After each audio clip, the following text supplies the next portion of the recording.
this working? Oh, yes. Hi, raw food rehabbers. It's Jen. I promise, no more 17-minute videos.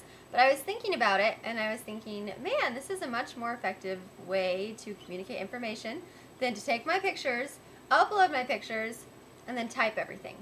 I mean, it's just different, but I'm might be on a little video kick. So I'm totally frazzled and sweaty, and my hair's all over the place, so pardon for that. But I just got back from Whole Foods where I spent $170. Not too excited about that, but you do what you gotta do, right? And I made some kale chips. This is my first batch, and I was gonna show them to you guys. They're right here. Let me find a real pretty looking one. Here we go. See, there's little sesame seeds on there. Can you see those little guys? There's one right there. Right there. And I kind of did this. I did this last night and dehydrated them overnight and then all day today, and they're really good. But what I think I did was I didn't do a recipe. I just kind of did a little DIY, and the flavor is amazing. But I think I put way too much oil in there because you can see, I mean, they're like, you can see it glistening with olive oil.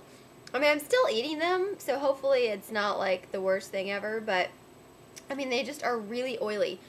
Is this normal for anyone who makes kale chips? I guess it just seemed when the kale's all, you know, bunchy and everything and raw, it seems like the olive oil hangs out on the leaf. You don't really notice it's a lot of olive oil until they get all shriveled up and dry out.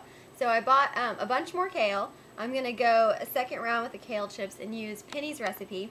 This is just olive oil, a little bit of chili powder, garlic powder, this really good garlic and herb seasoning I have, which is where the sesame seeds come from, and some Himalayan sea salt.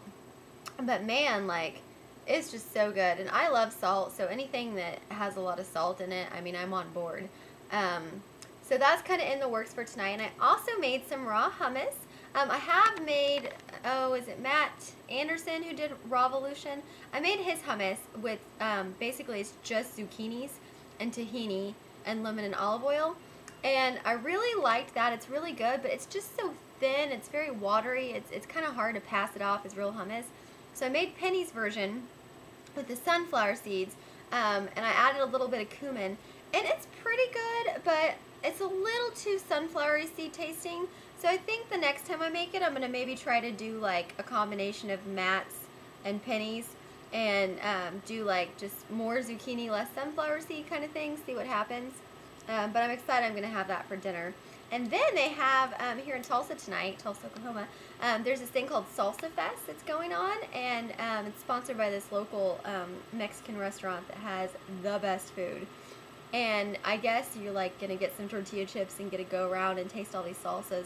So I think I might just bring a spoon, like see if I can just use my little spoon and taste all the salsas that way.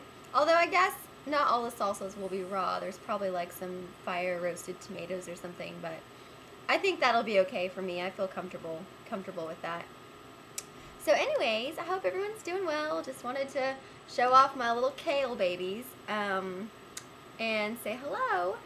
So let me know if you have any more good kale recipes that aren't posted. I found a lot online, but they're all for like baking the kale at 350 degrees in an oven. So I'm assuming this seasoning would probably be okay to dehydrate, but if anyone has a favorite that's not on here, respond to my video. Okay, hope everyone's well. Have a good night. Bye!